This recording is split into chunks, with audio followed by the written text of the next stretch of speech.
नमस्कार, म हरिगोविन्द लुइटेल। मलाई यो आजभोलि जुन राजावादीहरूको आन्दोलन भइरहेछ, त्यो आन्दोलनमा भाग लिएका एकजना नयाँ युवाले प्रश्न गरे, यो चैत लाग्न नपाई तपाईँहरू चैत्र 3 गतेको बखान गरेर केही न केही पोस्ट गर्नुहुन्छ, केही न केही चर्चा गर्नुहुन्छ। पोहोर साल त एउटा कार्यक्रमै पनि भएको थियो। अनि यो चैत्र 3 गते त्यत्रो महत्त्व दिनुपर्ने दिन कसरी भयो उहाँले भन्नुभयो। अब मलाई के लाग्यो भने अहिलेको सन्दर्भमा यो नेपालको लोकतान्त्रिक आन्दोलनको कति लामो, कठिन र सघनतापूर्ण सङ्घर्ष भएको थियो भन्ने नबुझ्ने पुस्ताले यस्तो प्रश्न गर्नु एकदमै स्वाभाविक छ। किनभने उहाँहरूलाई हामीहरूले सबै कुराहरू बुझाइसकेका छैनौँ, उहाँहरूले पनि त्यसमा बुझ्ने प्रयत्न गर्नुभएको छैन। त्यसकारणले मलाई आफ्नो ढङ्गले केही कुराहरू भन्नुपर्ने जरुरी लाग्यो र मैले उहाँलाई केही कुराहरू भने। तर यो सन्दर्भमा यहाँ पनि मैले केही कुराहरू आज राख्न गइरहेको छु। वास्तवमा 2046 सालको जनआन्दोलनको क्रममा चैत्र 3 गते पौने 200 जति लेखक कलाकारहरूले त्रिचन्द्र कलेज काठमाडौँको सरस्वती सदन अगाडि चौरमा बसेर मुखमा कालो पट्टी बाँधेर मौन रहेर एउटा ठुलो आवाज बोलेका थिए। मुख थुनेर पनि आवाज बोलिन्छ भन्ने कुराको यो एउटा एकदमै राम्रो उदाहरण हो। त्यसरी कालो पट्टी बाँधेर मौन बस्न थालेको करिब 5 मिनट जति भएको थियो होला। त्यतिखेरको राजाको शासनको प्रहरीले आएर हामी लेखक कलाकारहरूलाई चारैतिरबाट घेरेर ट्रकहरूमा, माइक्रो बसहरूमा हालेर गिरफ्तार गरेर महेन्द्र पुलिस क्लबमा लिएर गयो। त्यसपछि त्यहाँबाट पनि बगी खानामा लगेर हामीलाई निकै लामो समयसम्म एउटा मानसिक यातनाको अवस्थामा राख्यो। अनि यो घटना दिउँसो घट्यो। बेलुकाका सबै यो सञ्चार माध्यमहरूले यो घटनालाई धेरै महत्त्व दिएर प्रचार प्रसार गरे। त्यतिखेर अहिलेको जस्तो यतिका रेडियोहरू थिएनन्, यतिका टेलिभिजनहरू थिएनन्। अब यो सामाजिक सञ्जाल हुने त कुरै आएन। अनि मैले धेरै भनेर केलाई भनेको भने विदेशी सञ्चार माध्यमहरूले, खास गरी BBC जस्ता सञ्चार माध्यमहरूले यो हामी सबै लेखक कलाकारहरूको यो कदमलाई ठुलो महत्त्व दिएर नेपालमा लेखक कलाकारहरूले, वरिष्ठ र लोकप्रिय लेखक कलाकारहरूले यसरी एउटा साङ्केतिक आन्दोलन गरेर धेरै ठुलो सन्देश दिए भनेर तिनीहरूले बताए। त्यसपछि भोलिपल्ट नेपाली पत्र पत्रिकाहरूमा पनि यो समाचार प्रकाशित भयो, ब्यानर न्युजकै रूपमा प्रकाशित भयो। त्यतिखेर पत्र पत्रिकाहरू एकदम कम मात्रै थिए। धेरै पत्र पत्रिकाहरूलाई राजतन्त्रले प्रतिबन्ध लगाइसकेको थियो। आन्दोलनको समाचार छाप्न नपाई, पार्टीहरूको समाचार छाप्न नपाई, नयाँ परिवर्तनको समाचार छाप्न नपाई पत्रिकाहरू प्रतिबन्धित हुन्थे। त्यतिखेर थोरै पत्रिकाहरू मात्रै बाँकी थिए। ती थोरै पत्रिकाहरूले पनि निकै महत्त्व साथ यो घटनालाई प्रचार प्रसार गरे र चारैतिर यो आन्दोलनको चर्चा भयो। र यसले यो लेखक कलाकारहरूको यो कदमले त्यतिखेर अलि सुस्ताएको जनआन्दोलनलाई, त्यो 62-63 को आन्दोलनभन्दा अगाडिको त्यस्तै प्रकारको तर एउटा छुट्टै परिवेश बोकेको आन्दोलन थियो। त्यो आन्दोलनमा, त्यो 2046 सालको लोकतान्त्रिक आन्दोलनमा प्रजातन्त्र प्राप्तिको लागि आन्दोलन भनेर भनिएको थियो। त्यो आन्दोलनमा यो घटनाले, लेखक कलाकारहरूको यो प्रस्तुतिले निकै ठुलो ऊर्जा थप्यो।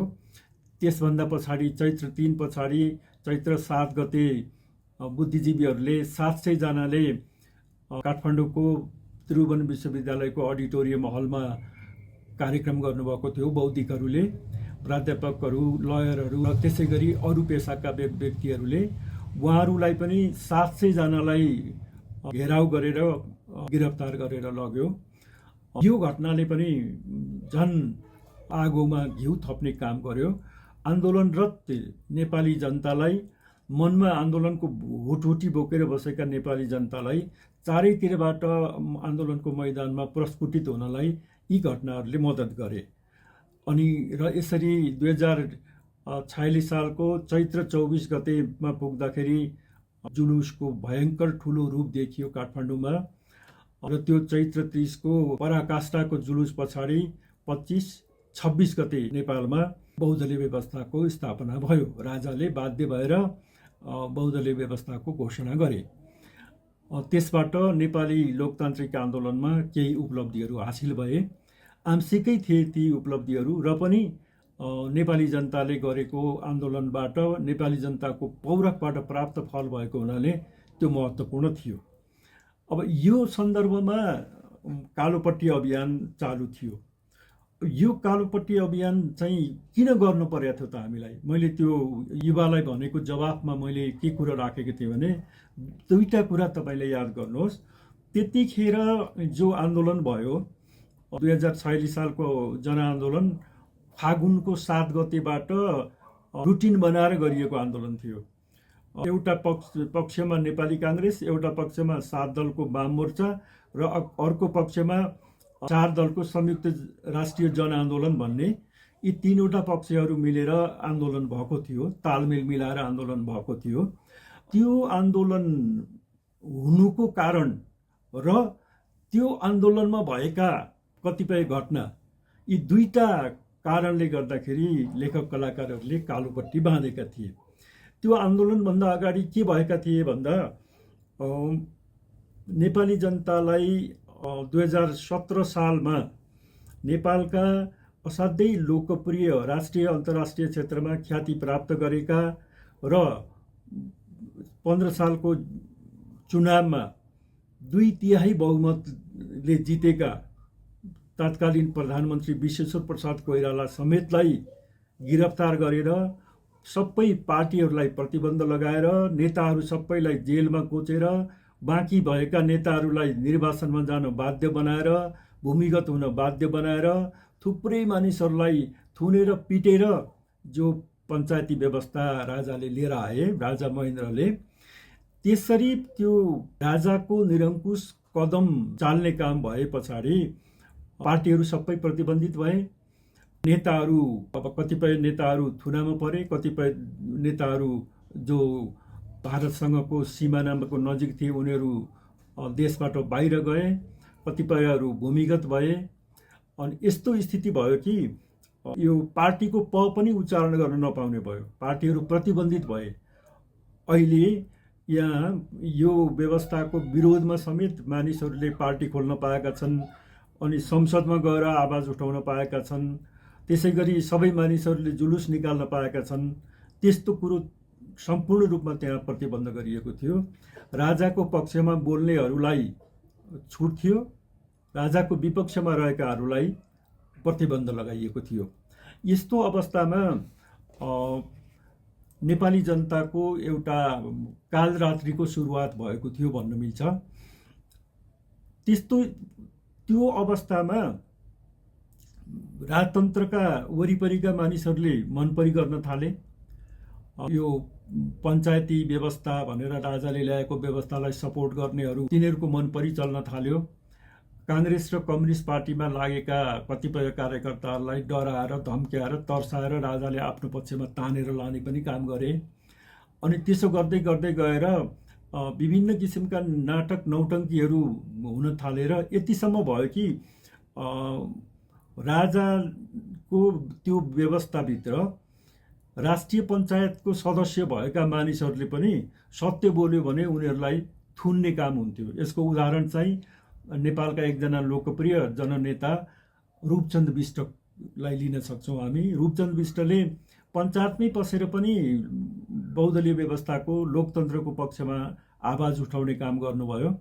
उहाँलाई पटक पटक त्यो व्यवस्थाले थुन्यो। यद्यपि उहाँ सांसद हुनुहुन्थ्यो, थुन्ने, प्रतिबन्ध लगाउने, बीच बाटोबाट गिरफ्तार गरेर लैजाने यस्तो खालको गतिविधिहरू त्यहाँ भएको थियो। पछि यो आन्दोलनको बिचमा 2036 सालमा जुन जनमत सङ्ग्रह भयो, पञ्चायती व्यवस्थालाई भोट दिने कि बहुदलीय व्यवस्थालाई भोट दिने भनेर एउटा जनमत सङ्ग्रह भएको थियो। त्यो जनमत सङ्ग्रहमा बहुदलीय व्यवस्थाको पक्षमा सबै लोकतन्त्रवादीहरू अगाडि बढे। पञ्चहरू र राजतन्त्रका वरिपरिका मण्डलीहरू, गुण्डाहरू पञ्चायतको पक्षमा लागे। अनि 1 वर्षपछि राजतन्त्रले फेरि अर्को के अरे जाल गर्यो भने त्यो पञ्चायती व्यवस्था कि बहुदलीय व्यवस्था भनेर जनमत सङ्ग्रहमा सोधिएको प्रश्नमा त्यो पञ्चायती व्यवस्था भने चाहिँ सुधारिएको पञ्चायती व्यवस्था हुन्छ है भनेर पञ्चायतलाई सुधार गरिनेछ भन्ने खालको झुटो बाचा गर्यो उसले। र उसले त्यसो गरेर पञ्चायती व्यवस्थाको पक्षमा जनमत सङ्ग्रहमा जनमत बढी भएको देखाउने षड्यन्त्र थियो। त्यो जनमत सङ्ग्रहको रिजल्ट निक्लियो। 2037 साल वैशाख 20 गते जनमत सङ्ग्रहको रिजल्ट निक्लियो। योजनाबद्ध ढङ्गले 45% बहुदलले पायो, 55% पञ्चायतले पायो भन्ने देखाइयो र पञ्चायतले जितेको नौटङ्की गरियो। अब त्यो बेलामा पनि त्यसरी पञ्चायतले जितिसकेपछि पनि पञ्चायती व्यवस्थामै बसेर म काम गर्छु, म आवाज उठाउँछु भनेर कतिपय मानिसहरूले जनपक्षीय उम्मेदवारको रूपमा राष्ट्रिय पञ्चायतमा भाग लिएका थिए। ती मानिसहरूलाई पनि बोल्न दिँदैन थियो। तिनीहरूले संसदमा आवाज उठाउँथे लोकतन्त्रको पक्षमा, तिनीहरूलाई संसदबाटै धम्की र गिरफ्तारीको वारेन्ट जारी हुन्थ्यो र उनीहरू बाहिर बस्दा बोल्दा सभाहरूमा भाग लिँदाखेरि उनीहरूमाथि प्रहार गरिन्थ्यो। जस्तो कि यसको उदाहरण चाहिँ अघि मैले भने रूपचन्द बिष्ट आफै उदाहरण थिए। काठमाडौँमा पद्मरत्न तुलाधर एकदमै लोकप्रिय मान्छे हुनुहुन्थ्यो। जनताको लोकतान्त्रिक आन्दोलनमा उहाँको ठुलो भूमिका छ। उहाँलाई राष्ट्रिय पञ्चायतमा बोल्नलाई अवरोध गरियो। उहाँले बोल्दाखेरि उहाँको आँसु आयो, एकचोटि उहाँ रुनुभयो। अनि अब त्यो त एउटा अन्तरात्मादेखि उहाँले लोकतन्त्रको पक्षमा अन्यायको विरुद्ध बोल्दाखेरि उहाँको मन पग्लेको थियो। त्यसलाई लिएर विभिन्न खालको टीका टिप्पणी गरे तात्कालीन सत्ताका नजिकका मानिसहरूले, र पनि नेपाली जनताले उहाँहरूको आवाजहरू सुने। यतिसम्म भयो कि पद्मरत्न तुलाधरले बसन्तपुरमा एउटा शानदार भाषण गर्नुभएको थियो। धेरै ठुलो जनताको उपस्थितिमा त्यो भाषण भएको ठाउँमा भाषणको अन्त्य पुग्न लाग्दाखेरि त्यो आमसभा बिथोल्ने काम गर्यो सरकारले। तर त्यतिखेर पद्मरत्न तुलाधरले बोल्नु भएको त्यो भाषणलाई कसैले क्यासेटमा रिकर्ड गर्ने काम गरेका थिए र त्यो रिकर्ड गरेको क्यासेट यति धेरै बिक्री भयो, मानिसहरूले लुकाएर सुन्ने, खुला सुन्न चाहिँ पाइँदैन थियो। क्यासेट पनि खुला सुन्न पाइँदैन थियो। जसको घरमा पद्मरत्नको क्यासेट बज्यो उसलाई निगरानी गरिने, उसलाई गिरफ्तार गरिने, यस्तो खालको स्थिति त्यतिखेर थियो। यस्तै गरी दमनको श्रृङ्खला व्यापक रूपमा बढेको थियो। अनि यो दमनको स्थितिलाई तोड्नको निम्ति भनेर यो जनआन्दोलन भएको थियो। यतिसम्म थियो कि विद्यार्थी युनियनहरू प्रतिबन्धित थिए। विद्यार्थीहरू उनीहरूले आफ्नो राजनीतिक आस्थालाई छोपेर प्रतिबन्धित सङ्गठनहरूको नाम लिएर बोल्नुपर्ने हुन्थ्यो। अनि यो मण्डली तन्त्र कलेजमा हाबी थियो। विद्यार्थीहरू सङ्गठित थिए, तर उनीहरूको हर कदमलाई तात्कालीन सरकारले निगरानी गरिरहेको हुन्थ्यो र उनीहरूका नेतालाई दुःख दिने कामहरू गरिरहन्थ्यो। यतिसम्म थियो कि विद्यार्थी सङ्गठनमा अब अखिलमा, नेभी सङ्घमा अथवा त्यतिखेर विद्यार्थी फेडरेसन भन्ने पनि विद्यार्थी युनियन थियो। ती संस्थाहरूमा, ती विद्यार्थी युनियनहरूमा लागेका मानिसहरूले पछि जागिर पनि खान पाउन्नथे। त्यतिखेर पुलिस रिपोर्ट बुझ्ने भन्ने चलन थियो। जागिर खानु पर्दा अब मैले जागिर खान खोजेँ भने मेरो पुलिस रिपोर्ट पनि हेरिन्थ्यो। पुलिसले के रिपोर्ट दिन्थ्यो भने यो मान्छे बहुदलीय व्यवस्थातिर लागेको हो कि होइन, यो पञ्च हो कि होइन, पञ्च हो भने त्यसले जागिर खान पायो, मण्डली हो भने त्यसले जागिर खान पायो, होइन भने जागिर खान दिइँदैन थियो। त्यो उसको निवेदन नै स्वीकृत हुँदैन थियो। त्यस्ता थुप्रै मानिसहरू हाम्रा नजिकमा थिए, छन् त्यतिखेर जागिर खान नपाएका मानिसहरू। त्यसरी हरेक चिजमा पक्षपात गरिन्थ्यो। राजाको पक्ष हुनुपर्ने, चम्चागिरी गरेको हुनुपर्ने, चाकरी चुगली गरेको हुनुपर्ने, स्वतन्त्र आवाज उठाएको हुनु नहुने, लोकतन्त्रको पक्षमा बोलेको हुनु नहुने, प्रजातन्त्रको पक्षमा बोलेको हुनु नहुने, सङ्गठितताको पक्षमा बोलेको हुनु नहुने, वाक स्वतन्त्रताको पक्षमा बोलेको हुनु नहुने, त्यस्तो खालको स्थिति थियो। जताततै मण्डलीकरण थियो। र पत्र पत्रिकाहरू तपाईँलाई अहिले अचम्म लाग्छ होला सुन्दा, पत्र पत्रिकाहरू अधिकांश पत्रिकाहरू 3 महिना 4 महिना 1 वर्ष 2 वर्ष चल्यो, त्यसपछि प्रतिबन्धित हुन्थे। स्वतन्त्र चिन्तन राख्ने पत्रिकाहरू है मैले भनेको। मण्डली पत्रिकाहरूको त बिगबिगी थियो, मण्डली पत्रकारहरूको, मण्डली लेखकहरूको त बिगबिगी नै थियो, मण्डली कलाकारहरूको त त्यतिखेर बिगबिगी थियो, उनीहरूको त हुने नै भयो।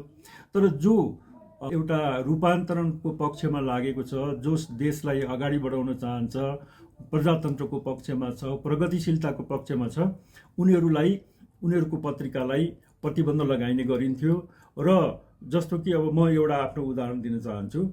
म संलग्न 38 साल 2039 सालदेखि संलग्न मूल्याङ्कन साप्ताहिक पत्रिका थियो। त्यो पत्रिकामा स्वतन्त्र ढङ्गले विचारहरू आउँथ्यो। त्यसरी स्वतन्त्र विचार आयो भनेर 2 वर्ष पछाडि त्यो पत्रिका प्रतिबन्धित भयो। त्यसपछि अर्को अब दर्ता भएको पत्रिका हामीले खोजेर गर्जन भन्ने पत्रिका निकाल्यौँ। त्यो गर्जन भन्ने पत्रिका पनि 1 वर्ष पछाडि प्रतिबन्धित गर्यो।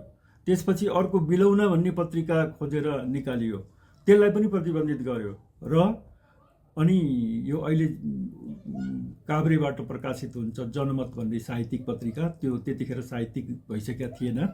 त्यो जनमत पत्रिका त्यसका प्रकाशक सम्पादकसँग अनुरोध गरेर जनमत पत्रिकालाई पनि साप्ताहिक पत्रिका बनाएर हामीले निकाल्ने काम गऱ्यौँ। मूल्याङ्कन साप्ताहिक त 46 सालको जनआन्दोलनको सफलतापछि मात्रै प्रतिबन्ध फुकुवा भएको हो। यस्ता पत्रिकाहरू त कति थिए, जसले लोकतन्त्रको पक्षमा, प्रजातन्त्रको पक्षमा आवाज उठाउँछ, जसले प्रगतिशीलताको पक्षमा आवाज उठाउँछ, त्यस्ता पत्रिकाहरू प्रतिबन्धित थिए।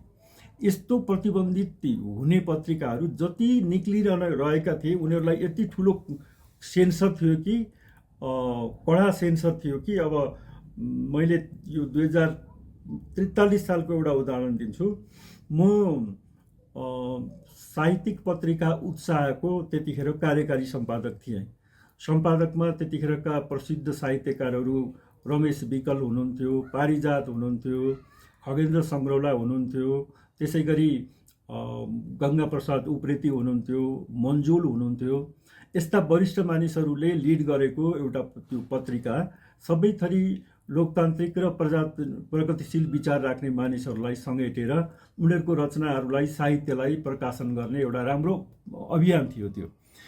त्यो अभियान अन्तर्गत उत्साह पत्रिका निक्लन्थ्यो। अनि मेरो काम चाहिँ के हुन्थ्यो भने, म कार्यकारी सम्पादक भएको हुनाले पत्रिका सबै तयार भएर निकालेपछि त्यतिखेरको बागमती अञ्चलाधीशको कार्यालयमा, रत्न पार्कमा थियो, बागमती अञ्चलाधीशको कार्यालयमा गएर यो पत्रिका हाम्रो निक्लने भयो, अनि सेन्सर गरिदिनुहोस् भनेर लैजानु पर्ने हुन्थ्यो।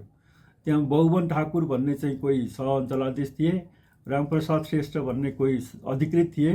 ती अधिकृतले त्यो मेरो पत्रिकालाई हेर्थे र जुन ठाउँमा रातो सूर्यको कुरा छ भने पनि त्यहाँ उसले कालो चिन्ह लगाइदिन्थ्यो, यो मेट्नु भन्थ्यो। त्यसै गरी परिवर्तनको कुरो, के अरे बिहान उदाउँदैछ जस्तो भनेर त्यस्ता कुरा लेखिएको मात्रै छ भने पनि यो काट्नु भन्थ्यो। र अनि त्यो पत्रिकालाई रङ्गी कालो के अरे पोतेर लिएर आएर अनि कोठामा बसेर हामी साथीहरू बसेर उसले लगाइदिएको चिनो भएको ठाउँमा अरू पत्रिकाका कपीहरूमा पनि हामी चिनो लगाएर कालो पोतेर पत्रिका बजारमा लान्थ्यौँ। यदि उसले कालो पोत्नु भन्ने ठाउँमा हामीले कालो नपोतेको भए उसले पत्रिकालाई प्रतिबन्धित गरिदिन्थ्यो, हामीलाई गिरफ्तार गरेर लैजान्थ्यो। यस्तोसम्म स्थिति थियो। त्यो स्थितिबाट लोकतान्त्रिक आन्दोलन गुज्रिएर आएको, हामी लोकतान्त्रिक आन्दोलनका योद्धाहरू, हामी लोकतान्त्रिक आन्दोलनका सहभागी मानिसहरू, त्यसका सिपाहीहरू गुज्रिएर आएका हौँ। त्यस्तो स्थिति थियो। त्यसमा अब गाउँमा एउटा अर्को थप कुरा छ। गाउँमा दसैँ तिहारको बेला पारेर, अरू लोसारको बेला पारेर वा चाहिँ अरू प्रसङ्गहरूमा सांस्कृतिक कार्यक्रमहरू गर्ने गरिन्थ्यो। गाउँमा हुने सांस्कृतिक कार्यक्रममा परिवर्तनका कुराहरू युवाहरूले बोल्छन् रे भनेर सांस्कृतिक कार्यक्रम हुन दिँदैन थियो। सांस्कृतिक कार्यक्रम गरिरहेको, नाटक गरिरहेको ठाउँमा पनि यदि कुनै परिवर्तनसँग सम्बन्धित, लोकतन्त्रसँग सम्बन्धित, प्रगतिशीलतासँग सम्बन्धित विषय आयो भने त्यो बिचैमा नाटकमाथि प्रहार गरेर तोडफोड गरेर सबै मञ्चहरू भताभुङ्ग पारिदिने काम गरिन्थ्यो। अनि यस्तो कुरो त नेपालका यो तत्कालीन 75 जिल्लाहरूमध्ये अधिकांश जिल्लाहरूमा हुने गर्थ्यो। यही काठमाडौँमा त हामीले आफैले धेरै ठाउँमा देखेको छौँ। यतिसम्म कि त्यतिखेर एउटा घटना छ, कीर्तिपुरको त्रिभुवन विश्वविद्यालयको ठुलो हल छ के, त्यो हलमा विद्यार्थीहरूले आयोजना गरेर देखाएको सांस्कृतिक कार्यक्रम, त्यसमा चाहिँ मन्जुल, रामेश, रायन, जेबी टुरे जस्ता मानिसहरू, जनताले मन पराएका कलाकारहरू गीत गाउने हुनुहुन्थ्यो। उहाँहरूले गाउनुभएको, उहाँहरूले प्रस्तुत गर्नुभएको कार्यक्रमलाई पनि बिचैमा बिथोल दिएको छ सरकारले। यतिसम्म कि अब म आफै संलग्न भएको एउटा के अरे गीति नाटक, म संलग्न भएको भनेको त्यसको व्यवस्थापन पक्षमा संलग्न भएको सिम्मा भन्ने एउटा गीति नाटक नेपाली इतिहासमा असाध्यै लोकप्रिय गीति नाटकको रूपमा चिनिन्छ। त्यो गीति नाटक 2038 सालमा देखाउनलाई भनेर काठमाडौँको सभागृहमा सबै हल बुक गरेर टिकटहरू काटेर टिकट बिक्री भइसकेको थियो। यो गीति नाटक सुरु हुनुभन्दा 1 घन्टा अगाडि प्रहरीले आएर ढोकामा ताला लगाइदियो र सबै तपाईँहरूले बेचेको टिकटहरू सबै फिर्ता गर्नु, माथिबाट आदेश छ, यो नाटक देखाउन पाइँदैन। अब नाटक देखाउन प्रतिबन्ध भयो। सबै 3-4 दिनसम्मको लागि टिकटहरू बिक्री भइसकेको थियो। सबै टिकटहरू फेरि एउटा टेबल राखेर त्यहाँ टिकटको पैसा फिर्ता हुने ठाउँ हो यो, आउनुहोस् लिन भनेर फिर्ता गर्नु पर्यो। यस्तो खालको निरङ्कुश व्यवस्था त्यतिखेर थियो। अनि यसैबाट हो फेरि एउटा यहाँ सम्झनु पर्ने छ, यो सिम्मा गीति नाटक चाहिँ जनपक्षीय आवाज बोकेको गीति नाटक थियो। यसको एउटा मुख्य सन्देश चाहिँ के थियो भने देशका जनताहरू, युवाहरू विदेशमा गएर लड्ने हो भने देशमै अन्याय अत्याचार छ, देशमै आएर लड भन्ने सन्देश थियो क्या त्यहाँ। त्यो सन्देश भएको एकदमै कलात्मक गीति नाटकलाई त्यसरी बन्द गरेर अनि यो पञ्चायती किर्नाहरूले के गरे भने यो मालती मङ्गले भन्ने गीति नाटक बनाए, जसमा चाहिँ रानीले एउटा गरिब शोषित पीडित पात्रलाई रानीले सुनको हार दिएर, सुनको बाला दिएर उद्धार गरेको एउटा राजावादी सन्देश दिएको छ। त्यो सन्देश दिएको गीति नाटक बनाएर उनीहरूले चलाए। त्यसमा थुप्रै प्रचार प्रसार गरे। त्यो के को मूल्यमा गरे भने सिम्मा गीति नाटक जस्ता जनपक्षीय कलाहरूको घाँटी निमोठेको मूल्यमा, तिनीहरूको घाँटी निमोठेर अनि त्यस्ता खालका रचनाहरू उनीहरूले प्रसारण, प्रकाशन, निर्माण गर्ने कामहरू गरे। त्यो ढङ्गले कुनै पनि हालतमा जनताका आवाजहरूलाई बाहिर जान नदिने त्यस्तो स्थिति भइरहेको थियो। जुलुसहरू पनि हुन दिन्थ्यो, नारा लगाउन पाइँदैन थियो, भेला हुन पाइँदैन थियो। त्यो सँगसँगै अब मातृभाषामा, नेवारी भाषामा, नेपाल भाषामा अथवा मैथिली भाषामा, भोजपुरी भाषामा कुनै कार्यक्रम गर्नु पर्यो भने कार्यक्रम गर्न दिइन्न थियो। त्यो भाषामा अर्कै केही कुरा, राजा विरोधी कुरा बोल्ने होला भनेर गर्न दिइन्न थियो। अनि अब रेडियो टेलिभिजनमा मातृभाषाहरूलाई स्थान दिने त त्यतिखेर कुरै थिएन, त्यो कसैले सोच्नै सक्दैन थियो।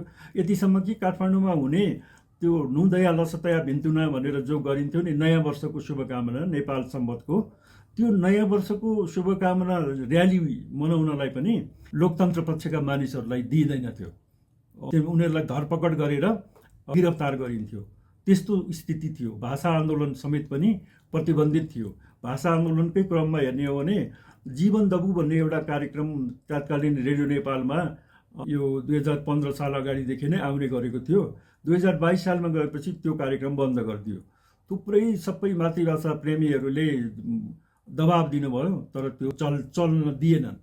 त्यसै गरी अन्य भाषा, अन्य जाति, अन्य क्षेत्र, एउटा क्षेत्रलाई महत्त्व दिने, अरू क्षेत्रलाई साइडमा राख्ने, एउटा भाषालाई महत्त्व दिने, एउटा जातिलाई महत्त्व दिने, गरेर सबैतिर पक्षपातको एउटा स्थिति खडा गरिएको थियो। त्यस्तो स्थिति खडा भएको अवस्थाका विरुद्ध त्यो आन्दोलन भएको थियो। 2046 को आन्दोलन के को विरुद्ध भएको थियो भनेको यी सबै अवस्थाको विरुद्ध भएको थियो। अनि त्यो आन्दोलनको क्रममा पनि फागुन 7 बाट आन्दोलन भयो। फागुन 7 को आन्दोलनलाई त्यही हामीले गर्ने आन्दोलनकै दिनमा मण्डलीहरूले पनि प्रतिकार जुलुस भनेर उनीहरूले जुलुस निकाले र जुलुसलाई बाटामा मुठभेड हुने स्थिति समेत पैदा भयो। र त्यो दिन 7 गतेको आन्दोलनको बेलामा थुप्रै नेताहरूलाई सडकबाट गिरफ्तार गरियो। 6 गते नै फागुन 6 गते नै एक रात अगाडि नै काठमाडौँमा भएका जति चर्चित नेताहरूलाई थुन्ने काम भयो। त्यसपछि काठमाडौँ बाहिरका सबै जिल्लाहरूमा पनि गनिएका मानिसहरू सबै थुनामा परे। 2 दिन पछाडि चाहिँ जनकपुरको जजुकुवामा गोली नै चल्यो, त्यहाँ मान्छेको मृत्यु नै भयो। ठाउँ ठाउँमा लाठी प्रहार, अश्रु प्रहार, अनि एक प्रकारले जासुसहरूको जालो, त्यस्तो स्थितिहरू व्यापक रूपमा खडा गरिएको थियो। त्यो आन्दोलनको त्यो अवस्थामा अब कस्तोसम्म भएको थियो भने पत्रिकाहरू प्रतिबन्धित हुँदै गएर खुला पाना अभियान समेत चलाउन परेको थियो। पत्रिका, साहित्यिक पत्रिका खुला पानाको रूपमा निकालेर प्रकाशन गर्ने काम पनि हामीले गरेको थियौँ। पारिजात दिदी लगायत हामीहरू मिलेर त्यस्तो काम पनि गरेको थियौँ। अनि हामी आफूभन्दा आफ्नो नेपालको न्युजभन्दा बाहिरको बिबिसीको न्युज सुनेर चित्त बुझाउनु पर्ने हुन्थ्यो। मजदुरहरूमाथि दमन थियो, किसानहरूमाथि दमन थियो, महिलाहरूमाथि दमन थियो। यतिसम्म कि अब महिलाहरूको कुरा गर्ने हो भने त एकचोटिको मैले प्रत्यक्ष जुलुस देखेको छु। शशि श्रेष्ठ पद्मकन्या क्याम्पसको सोभियुको सभापति हुनुहुन्थ्यो त्यो बेलामा।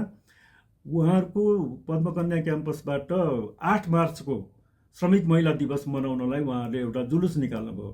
त्यो जुलुस बाग बजारको मुखमा रत्नपार्कनेरि आइपुग्न पाएको थिएन। पुलिसले घेराउ गरेर त्यहाँ उपस्थित सबैलाई गिरफ्तार गरेर लगेको त्यस्तो अवस्था पनि देखिएको थियो। महिलाहरूले 8 मार्च मनाउन पनि नपाइने अवस्था त्यस्तो थियो। यही स्थिति यो 46 सालमा पनि दोहोऱ्याइएको थियो। अनि त्यस कारणले यो अवस्थालाई चिर्नको लागि, यो त अति भयो है, हद भयो भनेर चिर्नको लागि लेखक कलाकारहरूले मुखमा कालो पट्टी बाँधेर यो अवज्ञा प्रस्तुत गरेको थियो।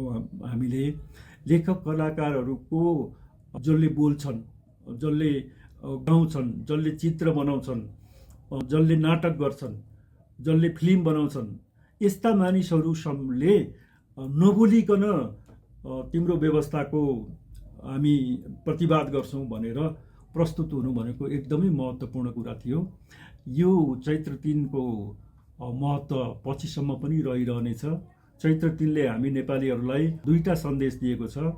नेपाली जनताको लागि, नेपाली जनताको पक्षमा, नेपाली जनताको रूपान्तरणको अग्रगमनको पक्षमा लेखक कलाकारहरू आफ्नो कलाको माध्यमबाट पनि लागिराख, जरुरी पर्छ भने सशरीर पनि लाग भनेर एउटा सन्देश यसले दिएको छ भने, अर्को सन्देश यस्तो बेलामा लेखक कलाकारहरू कोही प्रगतिशील, कोही प्रजातान्त्रिक भनेर नछुट्ट एकैसाथ मिलेर संयुक्त भएर काम गर भनेर एउटा एकताको सन्देश पनि त्यसले दिएको छ।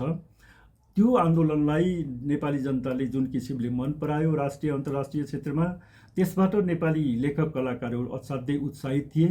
त्यसकारण अहिले पनि त्यतिखेर भाग लिएका लेखक कलाकारहरू, भाग नलिएकै लेखक कलाकारहरू पनि यो घटना सम्झँदाखेरि गौरवान्वित हुने गर्छन्। यसलाई असाध्यै महत्त्वपूर्ण दिनको रूपमा लिने गर्छन्। त्यसैले चैत्र 3 2046 कालोपट्टि मौन पलेटी कसेर बसेको स्थिति, त्यो स्थितिमा जुन आवाज नबोलिकन लेखक कलाकारहरूले त्यहाँ प्रस्तुत गरे, त्यो प्रस्तुतिमा पारिजात जस्तो शारीरिक रूपले हिँड्न चल्न नसक्ने प्रतिभाले समेत सहभागिता जनाउनु भयो। युद्धप्रसाद मिश्र जस्ता वरिष्ठ व्यक्तिले पनि सहभागिता जनाउनु भएको थियो। त्यसै गरी थुप्रै हामीले नाम चिनेका मानिसहरू उपस्थित हुनुहुन्थ्यो त्यहाँ। ती सबै मानिसहरूको सहकार्यले एउटा सन्देश प्रवाह भयो। त्यतिखेर सन्देश प्रवाह भयो, त्यो सन्देश अहिले पनि प्रवाह भएको छ र निश्चित छ यो सन्देश आगामी युग युगसम्म प्रभावित भइरहनेछ। हजुर, हस्, धन्यवाद।